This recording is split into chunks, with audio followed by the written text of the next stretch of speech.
Jonathan seems to be playing green at least. Yeah, I've seen Forest, and so does Thomas.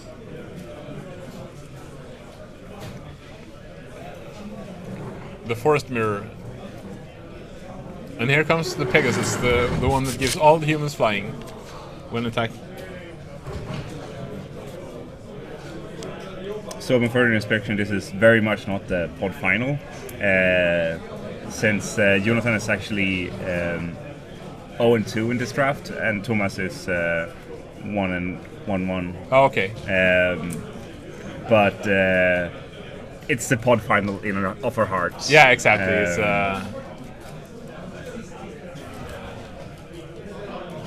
the pod final of our dreams. And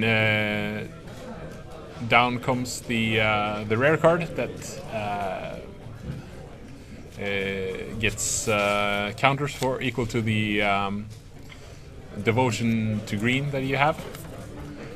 Jonathan catches the Voyaging Satire with a Savage Church on his Pegasus, eating it for free basically.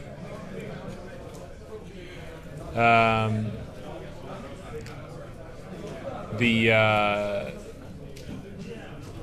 monster on Thomas's side is, however, quite significant. It's a 4/4 for 3, but a 3/7 puts an end to any shenanigans.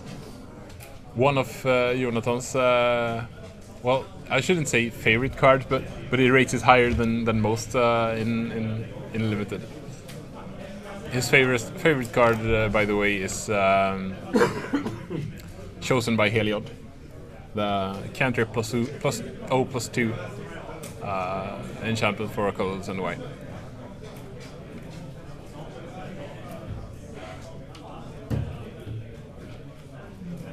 And Jonathan taking to the skies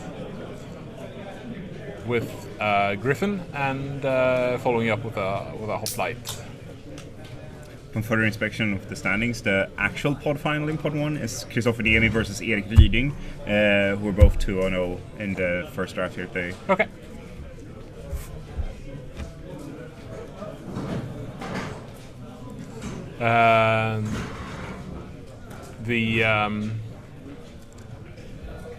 The Griffin is met with a Voyage's End. You have to try that next turn, Mr. Bergström. A Prophet of the Crucifix comes down for Tomas Westling, and that is such a powerful play. I mean, any creature in Tomas's hand now actually doubles as a combat trick. Also, it effectively doubles all of his mana. Jonathan attacks with his Pegasus and the Hoplite, sending the Hoplite up into the air, so lessening the risk of getting ambushed by nasty green creatures.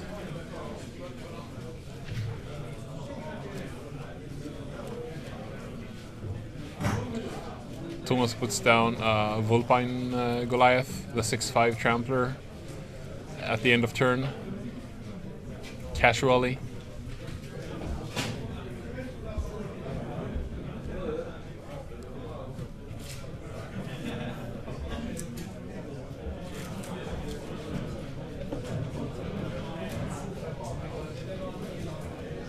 And the Goliath crashes in. Blocks with a 3/7 and no effects. Tomas just checking if Jonathan was respecting any combat tricks from Tomas' side, but he was not afraid. Jonathan wasn't scared at all. Tomas plays a main phase Lagonaband Elder and passes the turn with his mana untapped again, as is usual with the Prophet of Crucifix in play. And Jonathan takes to the airs once again, pumping his Griffin. So this should be an attack for 7, right? Yeah. Essentially putting Tomas on a 2-turn clock. So he needs to find an answer here. Yes. And the Benthic Giant shows up. And that's game. He didn't find anything on top. I think it was a Voyaging Satire that was on top of Thomas's deck. So Jonathan wins game 1 here. Jonathan takes game. We didn't really see that many super impressive cards from either of the players. Prophet of Crucifix is sure it's powerful and can screw over some things, but Jonathan just had the power in the air and still managed to stave off attackers on the ground with the 3/7 Kentaur there. Yeah, it's a very powerful card for the mana cost in this format.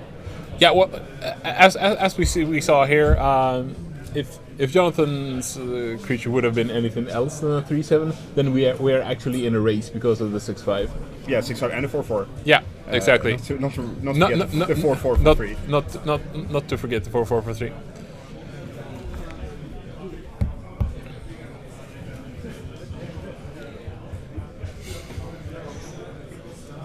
So Jonathan fingering another Griffin. Pulling it to the front, thinking some more, maybe chatting with his teammates.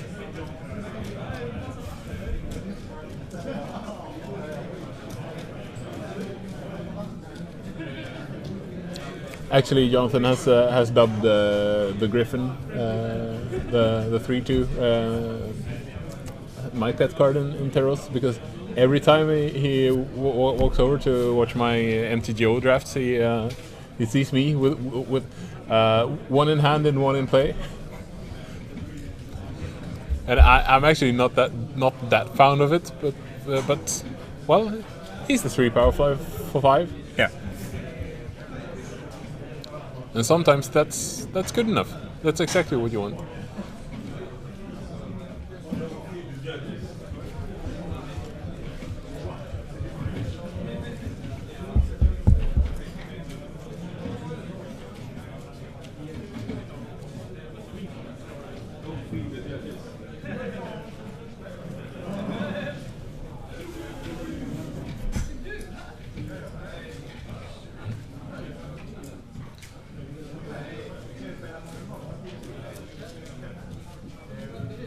Prophet of Crucifix also featured in Joel's standard deck. Yeah, we'll see more of that later on.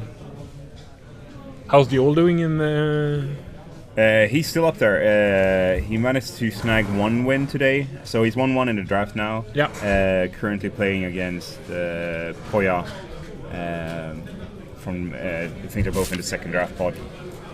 Yes. Yeah. So both Poya and Joel is at 1-1 at this point. One of them will go out of this draft portion with a positive record. Yeah. But it's all coming down to the last 3 standard rounds. Yep. Where we will. The home stretch, so to speak. Yeah.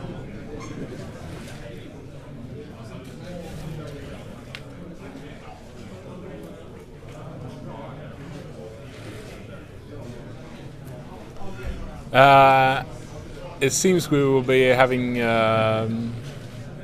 both Jonathan and Thomas up here for a quick chat afterwards.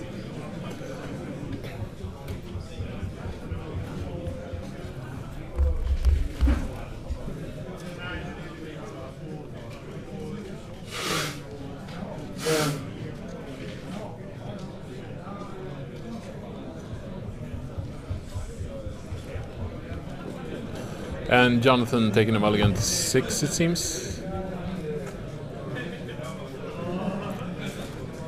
And gesturing wildly with his hands as he shuffles.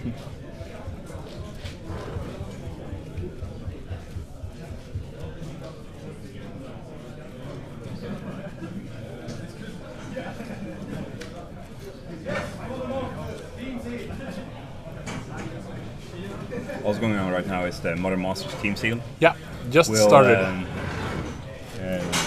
We'll try to update you some on that as it progresses. A very sweet event indeed. Yeah. a Traveler's Amulet from Westling, turn 1, which kind of seems reasonable as he seems to be 3 colors. Also, he has a Nylea's Presence in hand, further fixing his mana.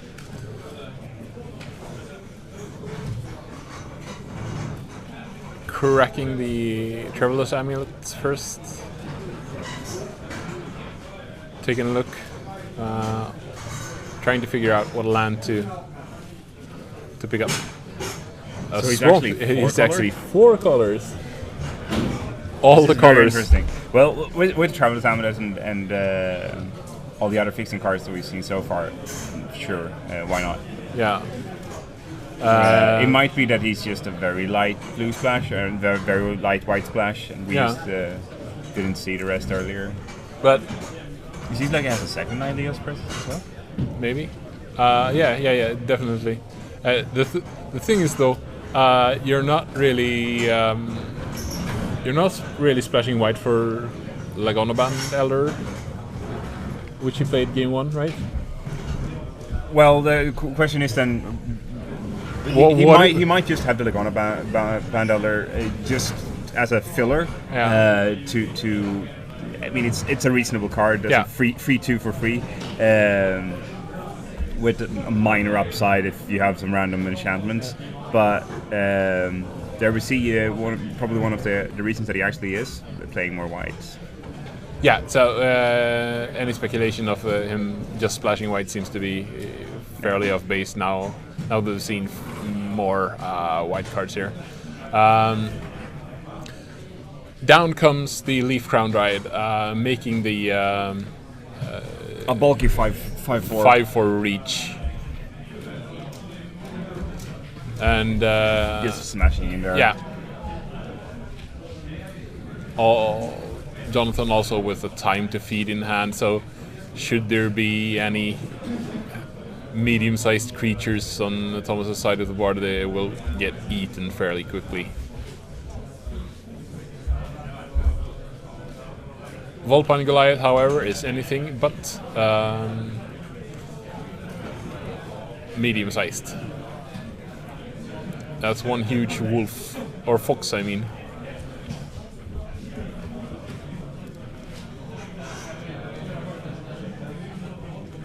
And here's the Gift of Heliod. So he just keeps piling it on the Elder here. Build a large creature, and that's a fairly formidable blocker as well. And he has the God's Willing in hand to protect it. The problem is he can't really protect it from he can't protect it anything here. He can't protect it from white. He can't protect it from green either. No, because then the Dryad falls off. Yeah, so the God's Willing here is fairly clunky with the with 2 colored auras on it. He could just trade it straight off for the Volpine. Yeah. Here we have a time to feed as well, killing off the Griffin. Yeah. And Jonathan going up in life, 220 again. All right, he has the God's Willing to protect from a potential sip of Hemlock out of that is true. Thomas's multicolored disco deck.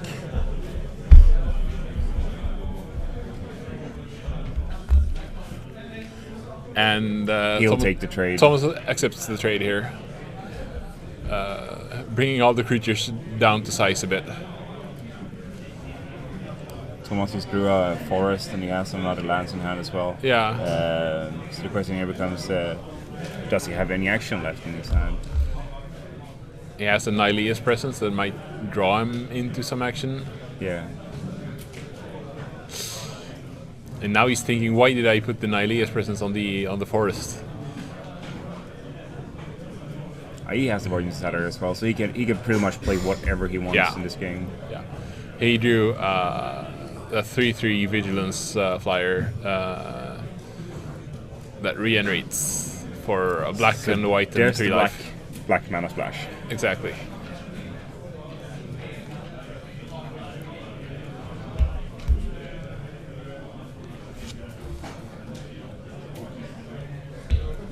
Jonathan still with lots of planes in play, holding back another forest. Maybe putting the idea into Thomas's mind that he's light on green mana.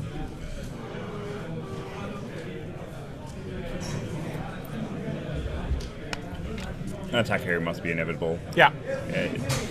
Any trick that he forces out of Jonathan's hand for the cost of 3 life here is definitely worth it. Yeah. Thomas is under no pressure at all.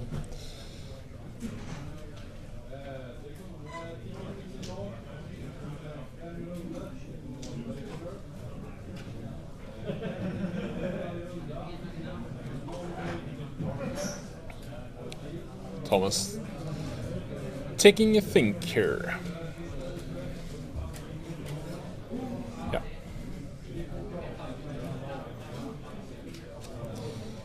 Attack taking Jonathan down to 17.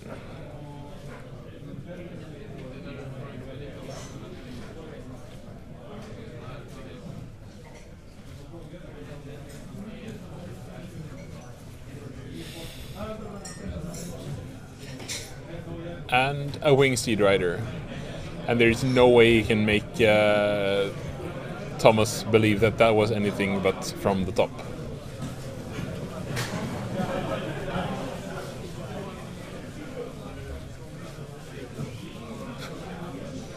Thomas trying to count how much mana he has, getting confused by the 2 enchantments. I mean, it's just 9. Yeah, just 9.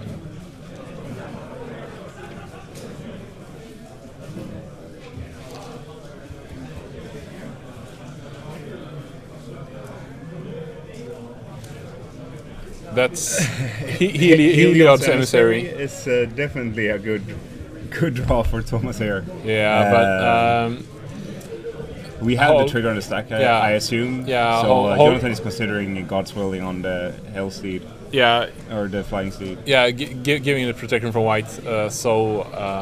And also. So he can safely block here. Yeah. Yeah, and did he choose black? In that case, it does get tapped. Is that the question here?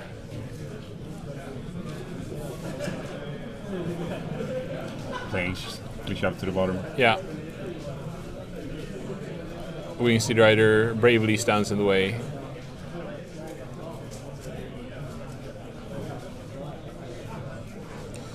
Two forests in Bergström's hand, I think.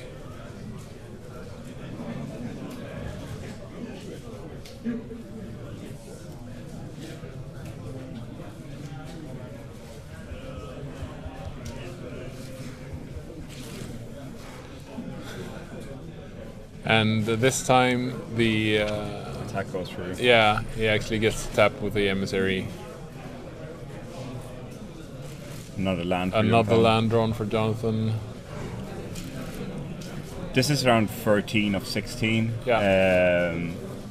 In the tournament Swiss rounds. Yeah. Thomas is currently at 9 wins, and Jonathan are at 8 wins.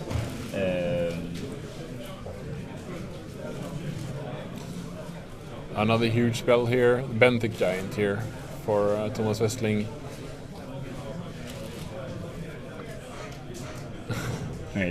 Jonathan just chose the number of lands he's drawn. So we're going to the deciding game here. Yeah. Jonathan Bergström's green-white deck versus Tomas 4 or 5 color rainbow coalition of colors. Yeah.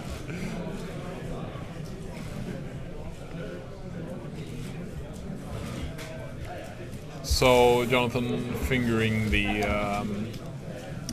enchantment removal for 4. That's price 2. It's a reasonable thing to bring in when you see the Emissary there. Yeah. And also Thomas had a lot of minor targets like the 90s presence, which, well, if you are hard pressed to just play it to scry, you will find targets for it most likely.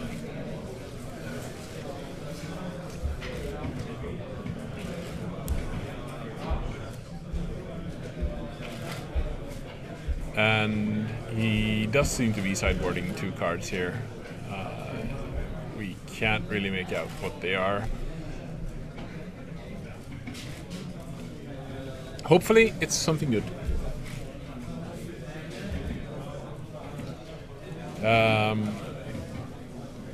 I don't think that Thomas has sideboarded anything. He seemed to be very, very content with his rainbow deck.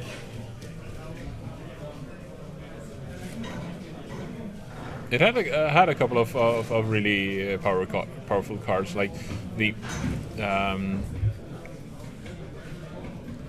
Heliod's Emissaries is like such a card that can swing, like break open a stalemate. And also when you get it down on a vigilance regenerator, you're flyer. You're so safe in so many ways because you can regenerate the creature, and also with a vigilance you don't have to open yourself to a swing back.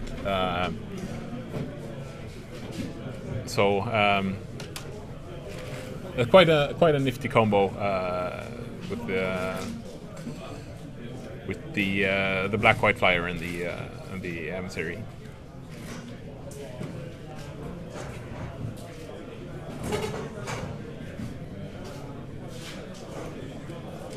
And that's another of Jonathan's pet cards, the Evangel, that builds 1/1 tokens for Devotion to White. And Jonathan gives the Hoplite a scolding for being late and not showing up on time. And I think he has some kind of 3-drop here. The Wingsteed Rider, which might shortly be suited up with a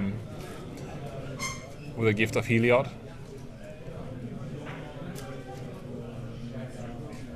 Nylea's Presence for Thomas fixing his mana.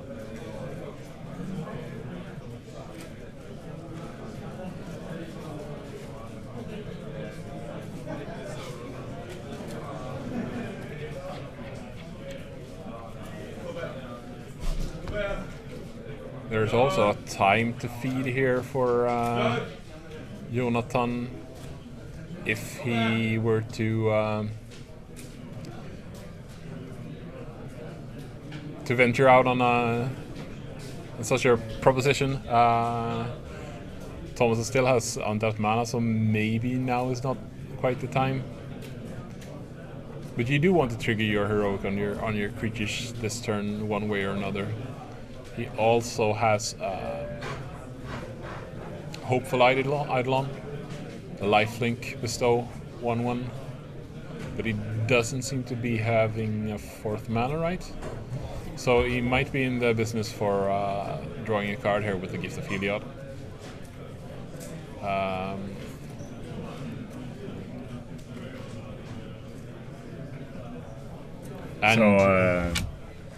There's a Voyage's End. Yeah. Putting an end to all those plans. Denying the card draw and also setting Jonathan back a little. Yeah.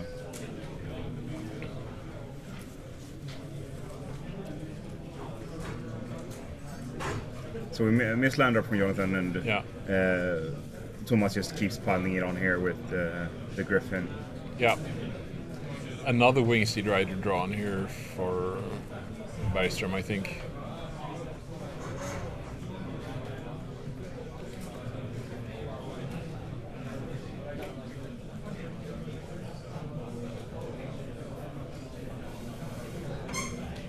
Yeah, if Jonathan only can peel a 4th land here, I think he's in a good position. And the Fox Giant comes down again.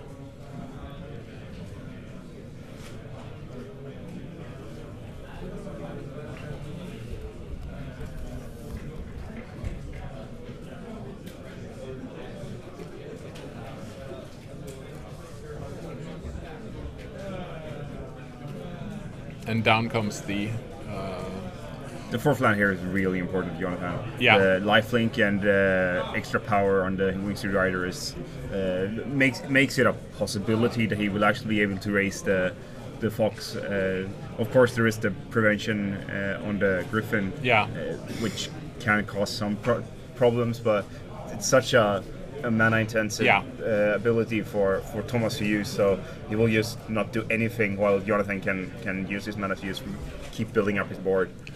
Also, Jonathan has the time to feed, so if he chooses, he can dispose of the decorated Griffin quite handily. Yeah. Of course, in the process, expose himself a little to any tricks.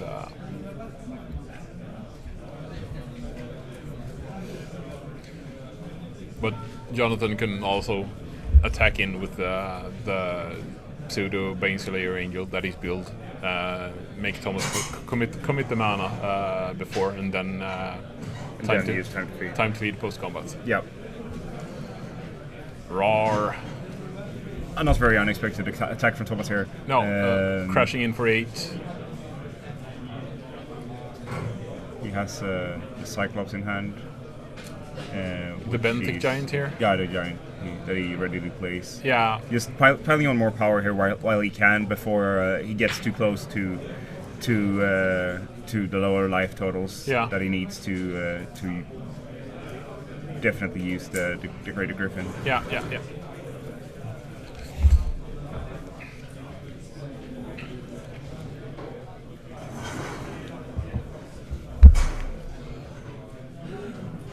Jonathan pounding himself on the forehead, trying to think here, because the Fox and the Giant here represents 10 damage, and that's not really something to sneeze at. It's possible that he can recover quite a lot of life this turn, though. It's 13 life he can gain, right? Yeah, I do think this is the correct call. Yeah. With the heroic trigger gaining him 5 life, and then the attack gaining him another 5 life. Yeah, and the time to feed gaining him 3 life. Yeah. So Jonathan up to 27 and Thomas down to 10.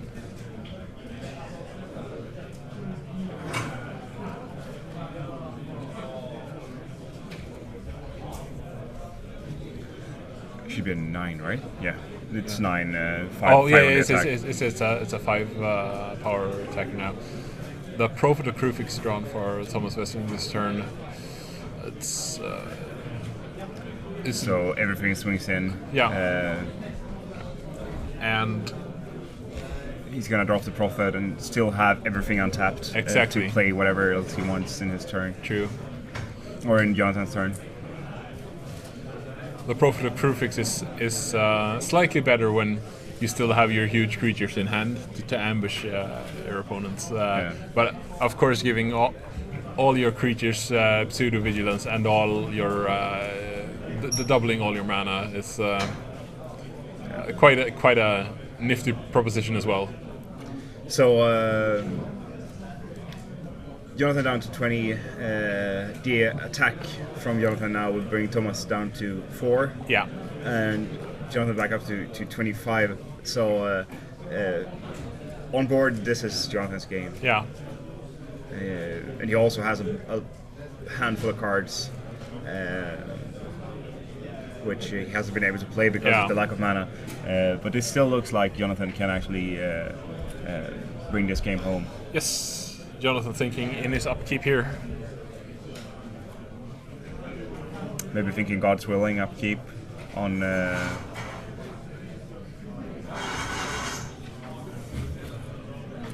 Not God's willing, but the +2/+ battle-wise valor. So +2/+2 and scry for 2 mana. Yeah. Still gets the scry upkeep and even pumping his creature. So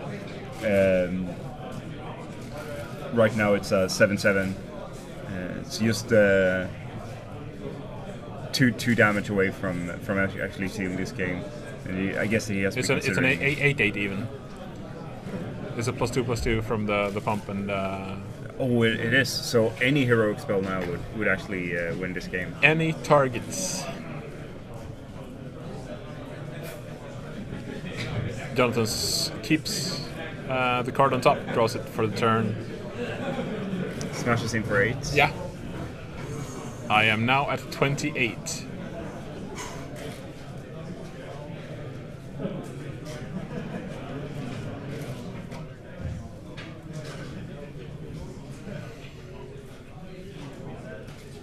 Or am I? A Griptide here would be okay. Is that a Divine Verdict? That is a Divine Verdict. That is what we in the business would like to call a blowout. A blowout. He literally walked into that Divine Verdict. Yes. But there was maybe not much he could do about it. This was the only line of play that Jonathan actually had available to him. With the Battle-wise Valor, he could have plausibly have blocked the Fox and survived it. Yeah. Gaining life and killing Thomas's biggest creature and try to take the game from there. Yeah. But trying to seal off the game before Thomas gets to really use his abundance of mana might be the correct play. Yeah.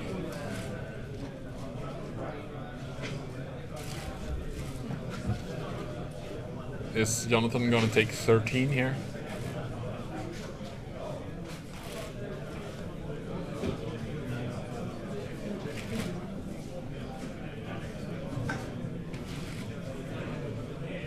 No. He's fingering the Hopeful Eidolon, thinking of maybe putting it in the way for the Benthic Giant, I'm assuming.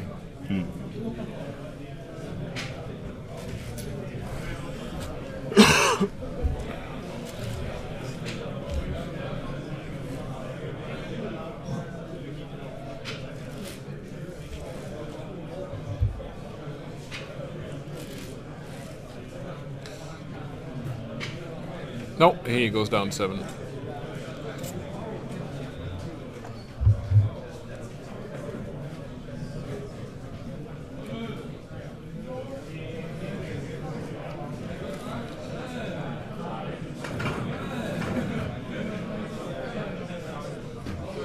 Jonathan is still looking to steal this game via the Evangel that was in his starting hand, I think. Maybe he has some bulky green creature here.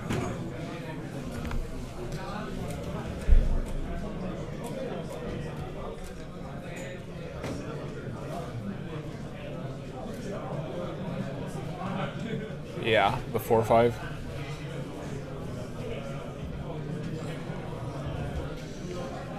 And Jonathan concedes to the enchantment removal on his Hopeful Eidolon. Yeah. So.